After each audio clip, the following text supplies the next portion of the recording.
Hello, I'm Cameron Jeffries.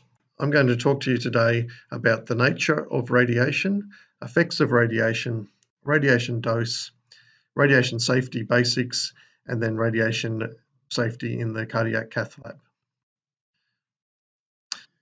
Radiation is energy in the form of waves or particles.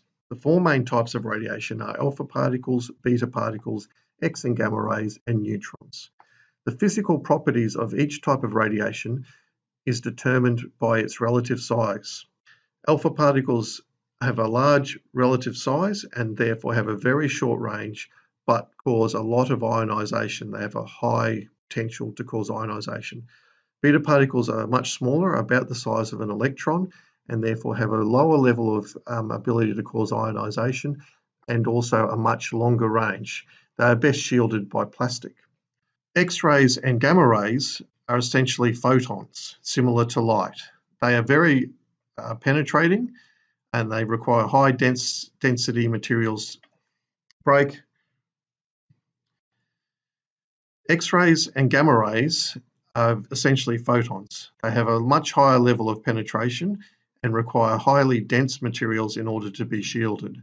But they also spread out the ionization within a material over a lot larger area. The difference between X-rays and gamma rays is how they're produced. So X-rays are produced by artificial means using an X-ray tube, whereas gamma rays occur naturally either by decay of an atom, or we also refer to cosmic radiation as gamma rays because they come from a natural source. Otherwise, they're physically the same.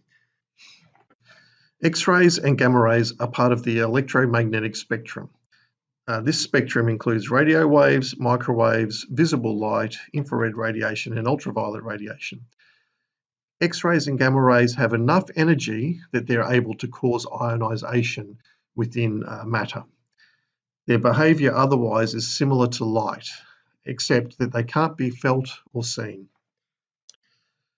Every day we're exposed to a number of natural sources of radiation. This includes cosmic radiation, cosmogenic radionuclides that are produced in the upper atmosphere by interactions of cosmic radiation, and there are also terrestrial radionuclides.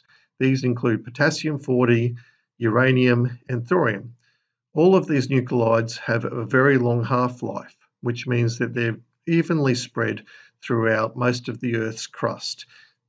They make their way into foodstuffs and are also in building materials. Radiation dose is measured using three main dose quantities. We start with the absorbed dose, which is about the amount of energy deposited into a kilogram of substance by radiation. The absorbed dose must then be modified to take into account the harmful effects of different types of radiation. So alpha particles with a higher ionization potential can be more harmful. There are radiation weighting factors that are multiplied by the absorbed dose to give us the equivalent dose. This provides a comparable equivalent level of dose across all types of radiation.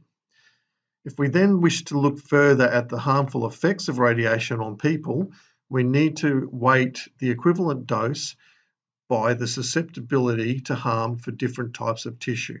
This is known as the effective dose. This provides a measure of risk from radiation. The units for the different radiation dose quantities are the Gray for the absorbed dose, the sievert for equivalent dose, and we also use sievert for effective dose. I mentioned that there are natural sources of radiation that we're exposed to every day. For Australia, these sources have been estimated as an average exposure per person every year. You can see from this figure that we have all of those natural sources of radiation listed with the estimated average exposure per person. So there's the cosmic radiation, there's the terrestrial radiation, which is the uranium and thorium in soil. And there's also the potassium-40 in the body and uranium and thorium in the body. The quantity of exposure every year is listed there in terms of millisievert. And these are effective doses from those radiation sources. There is also an estimated exposure for medical radiation. This is based on the average annual exposure across the entire Australian population. And it's estimated to be about 1.7 millisievert per year from medical radiation exposure. The biological effects of radiation are broken into two main areas. There are deterministic effects or immediate effects that result from an acute exposure to a high level of radiation. Examples include cataracts, skin burns, vomiting, and death. The radiation exposure impairs organ function by causing excessive amount of cell death. Deterministic effects require a threshold dose before they will be observed, and the severity is directly related to the dose. There are also stochastic effects or long-term effects. Basically, this means the chance or the risk of developing cancer. They're related to the DNA damage to a single cell, and there's no threshold, and the severity is independent of the dose. The effects do occur after a long latency period, so it's essentially the risk at some time in your lifetime that you will develop cancer. Here are some examples of deterministic effects caused during medical practice. So we have skin burns caused during fluoroscopy, radiation-induced hair loss from CT scans, and many of the early radiologists, when they first started using X-rays, lost fingers because of high levels of radiation exposure. In terms of the doses for deterministic effects, essentially the threshold for a permanent effect is about 1 gray of absorbed dose. There are some effects below 1 gray, from about 0.5 gray to 1 gray. These are temporary effects and they're not visible. Between 1 to 2 gray, there's the onset of radiation sickness. At 2 gray is the threshold for erythema, for the skin burns. This is important in the cardiac cath lab because long complex cases may result in skin burns. Death is almost certain at 10 gray of whole body exposure, but there is a good risk of death at around 4 gray of exposure if you don't have medical intervention. 100 gray to the extremities, so the fingers of the old radiologists, requires amputation because of the cellular death in the extremity. It should be noted that the first 4 lines in this graph relate to whole body exposure, so exposing the whole person to that level of radiation, which is quite different to the extremities where you're only exposing some selected tissues rather than the whole body. Stochastic effects or long-term effects are based on the probability of developing cancer. Our understanding of these effects come from a number of studies, primarily the lifespan study of atomic bomb survivors. We also have furthered our knowledge by studying Chernobyl cleanup workers, nuclear industry and nuclear shipyard workers, and our current focus in understanding stochastic effects are low dose and low dose rate radiation studies. The last point is particularly important because below about 100 millisieverts, we're not able to reliably measure the effect of radiation in terms of the lifetime probability and the lifetime risk. However, based on those studies, we do have a whole of population average risk at 5% risk of developing a fatal cancer per sievert of exposure. The risk is approximately double for children and anyone under about 19 or 20 years of age, and females have a higher risk compared to males. I've mentioned that we don't really understand, or we're not really able to measure the effect of radiation dose below about 100 millisieverts. So what we've done in terms of the risk is to apportion that at the same rate as 5% per sievert. So at 20 millisieverts, which is 0.02 sieverts, the risk of death goes to 1 in 1,000. And at 1 millisievert, the risk is estimated to be 1 in 20,000, based on that 5% risk at 1 per sievert. In comparison to other risks that we face in our daily lives, 1 millisievert per year is actually quite a low risk. Obviously smoking is a very high cause of death, as are accidents at home and road accidents. And I think if we're looking at 1 millisievert, we're talking about a risk of 1 in 20,000 of developing cancer that will be fatal. It should be kept in mind that the whole of population risk of cancer is about 1 in 3 to 1 in 4. So comparatively speaking, the risk of 1 millisievert per year is very low. Dose limits have been set for annual exposure to radiation that consider the risk of radiation exposure versus the benefit that's expected to accrue because of that radiation exposure. These dose limits are defined in terms of effective dose, so whole body exposure to a person, and equivalent dose to certain organs of the body.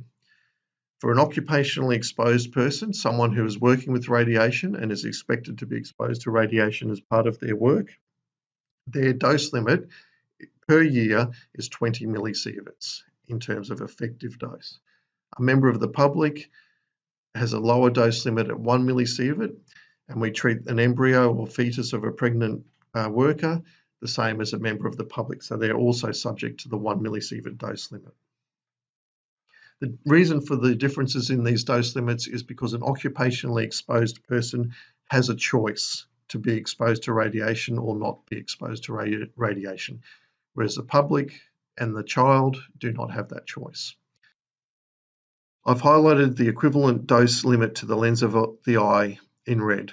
This is because that dose limit was recently reduced to 20 millisieverts per year following a discovery that there's a higher risk of exposure to the lens of the eye. I should emphasize that the organ dose limits are in terms of equivalent dose, so they haven't been modified by the type of tissue that's being exposed. They're simply absorbed dose multiplied by the radiation weighting factor. Radiation exposure is most commonly measured using a radiation badge. These are passive devices that employees and people will wear while they're working with radiation. They simply measure the amount of radiation that they're exposed to, and they're later sent away for analysis to determine the radiation exposure. It is very important that you wear your badge if you're issued with one, as we are unable to know your radiation exposure if you do not wear the badge. In the CCL, in the cardiac cath lab, typically you will wear your badge underneath a lead apron. This is because we're interested in your exposure and we're not interested in the exposure to the lead apron. I'd now like to talk about radiation protection principles. There are 3 main principles, starting with justification, that the benefit of the radiation exposure is going to outweigh the risk of that radiation exposure. Having satisfied ourselves that there is a benefit, we then make sure that we optimize radiation exposure. Essentially, this is based around the ALARA principle, which is as low as reasonably achievable. So rather than just stick to a fixed dose limit, we actually try to keep people's exposure as low as we can below that dose limit. Now, I've mentioned the dose limit. The third principle is limitation. So there is a hard dose limit that people must adhere to. Look, I've included a picture here to illustrate that these principles are applied in all types of workplaces. In this case, this is an example of a 1950s uranium mine in Australia. There are 3 radiation protection measures that you can use to protect yourself from radiation. These are time, distance, and shielding. Starting with time, it should be fairly evident that the less time you spend near a radioactive source, the lower your radiation dose will be. Therefore, it is important that you minimize the time that you spend being exposed to radiation. Distance provides protection from radiation because of the inverse square law. Radiation from a source follows the inverse square law, such that, as we see in this figure, the amount of radiation passing through a given area at 1 meter from the radiation source has to spread out as the distance is increased. So when the distance is doubled, the same amount of radiation has to travel through or pass through 4 times the amount of area. This means that the dose is reduced by 1/4 of the previous dose.